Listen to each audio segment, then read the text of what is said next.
Legend has it that this giant pot of beef soup has been simmering for the past 40 years straight, making it the oldest pot of soup in the entire country.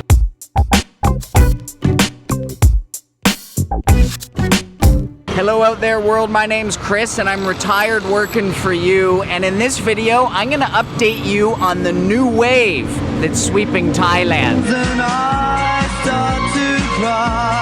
I wish that was the new wave I was talking about.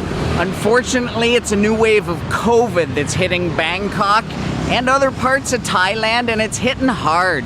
I wanted to get this video out today because, as you know, this channel commits to keeping you up to date on all things Thailand tourism. It's not all fun in the sun, beers in the beach, and giant lizards in 7-Eleven.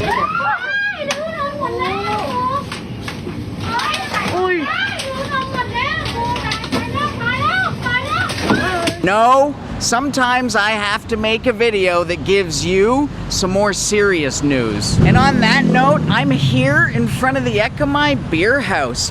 This is your typical neighborhood pub, and normally you'd find this patio full of locals, Thais and expats alike, enjoying pints of Guinness and plates of nachos. As a matter of fact, just 3 weeks ago, I met with Sammy, the Pattaya t-shirt man, right at this table right here, and that's where we hatched the final plans for the first ever Awkward Drop. And to those 100 of you out there who managed to get in there and snag one, they're gonna be shipping next week, so stay tuned and get excited. That was 3 weeks ago, and this is today. Empty, closed.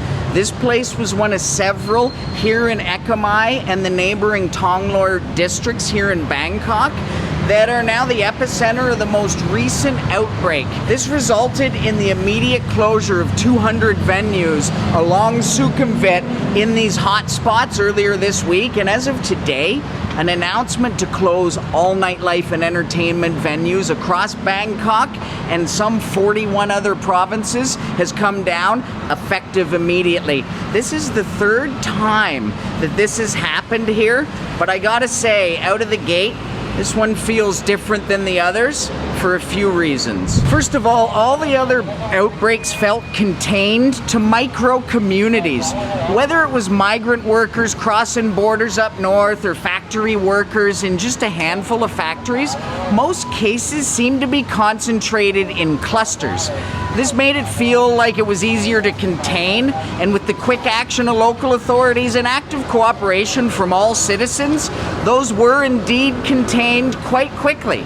And once daily cases went back under about 100, things opened right back up again. And as of now, the only things closing are the entertainment venues. You can see that the Big C here in Ekamai and all these other shops and restaurants remain open, for now at least. Man, it's gotta be getting hard for these businesses. Imagine owning a restaurant or bar and being ordered to close and having your revenue dry up to nothing, while at the same time your stock goes bad. Then a couple months later, you're told you can open up again, so you invest in buying all new stock, kegs of beer, kitchen ingredients, and things look like they're back on track. Then the second wave hits and all your fresh stock goes bad again. Then you open up again, invest in more stock, and now here we are on the verge of closing down again. Man, do I ever feel bad for all of those businesses, and this video is actually dedicated to you. In fact, I'm gonna end this video at one of the most famous beef soup restaurants in all of Bangkok. And if they're open, I'll show you what it's like and I'll try it for the first time ever. On the way to Beef Noodles, we pass by a Healthland. This is one of Thailand's biggest massage parlor chains, and I should mention to you that massage parlors are lumped in with the entertainment venues and they're all closed. Another reason that this outbreak feels different is because apparently this is the dreaded UK variant. In the first and second waves here, you never really heard too much about hospitals filling up or being impacted, other than right in the hot spots themselves. But just this morning, the headlines here read, Thailand sees a run on hospitals as cases spike. With 399 out of 3,112 tests coming back positive in this area, concern is that this fast-spreading variant may indeed now be here in Thailand, and hospitals are seeing increased activity. Reports are out saying that a growing number of these hospitals are no longer even offering testing, as they've started running over capacity and running out of testing supplies. The Bangkok Metropolitan Administration, or the BMA, is also drawn up plans to work with the Army to open up 10 field hospitals should the situation quickly worsen.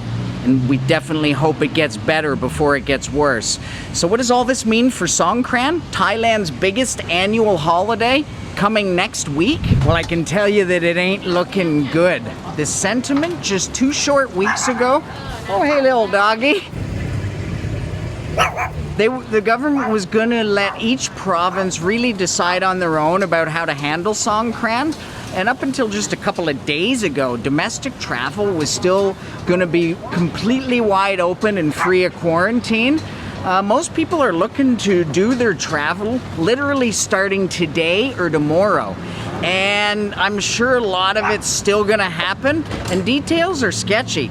But word is that there's 11 provinces now, including Chiang Mai, that have already imposed a 14-day quarantine for visitors arriving from Bangkok and other red zone provinces. Inside Bangkok, all Songkran activities across every district in the city have now been officially canceled.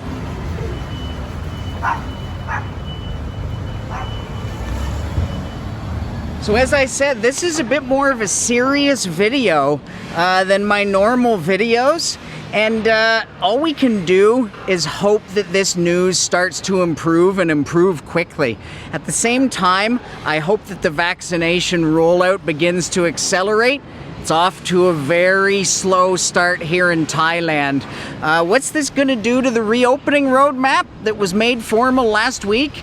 Time will tell. And if you subscribe to this channel, I'll keep you updated every step of the way, and I'll also keep showing you the fun side of life in Thailand. That'll never stop, including delicious treats. And on that note, I'm right across the street from Watanapanak, but you gotta remember, I'm just walking for lunch here in central Bangkok. This city's nuts. I just love it. You're just walking for lunch. Next thing you're in a jungle. Next thing you're seeing a street vendor whipping up food. This city is the best city in the world. Now let's go see what these beef noodles are all about. You may have heard of this place already. Legend has it that this giant pot of beef soup has been simmering for the past 40 years straight, making it the oldest pot of soup in the entire country. The owners say that there's no recipe. They just keep tasting it and modifying it day by day, week by week, year by freaking year. To think that generations of people have eaten out of this very simmering pot is a crazy thought, and for the first time ever, I'm gonna give it a try. This place is called Watanapanak. I'll leave a Google Map link in the description, and we're about to find out how it tastes. We met some subscribers out here at the Watanapanak from Germany, from Indonesia. How was the soup? You had 2 bowls each. You had 2 bowls each? Yeah. Oh yeah. All right. Nice to meet you. You can get it with rice, but we got it with these rice noodles. You can get it with a variety of meats. We got the sliced beef, and for this bite, I'm gonna put in the beef, chunky beef, and I'm gonna get some of the 40-year-old soup in there.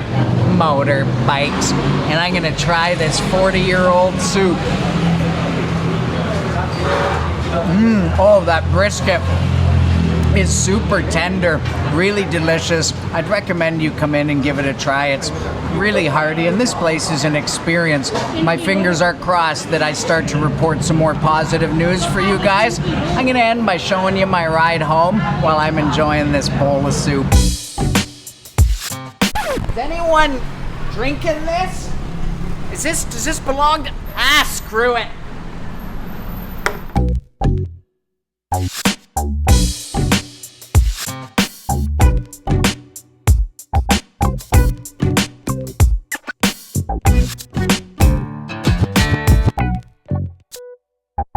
you.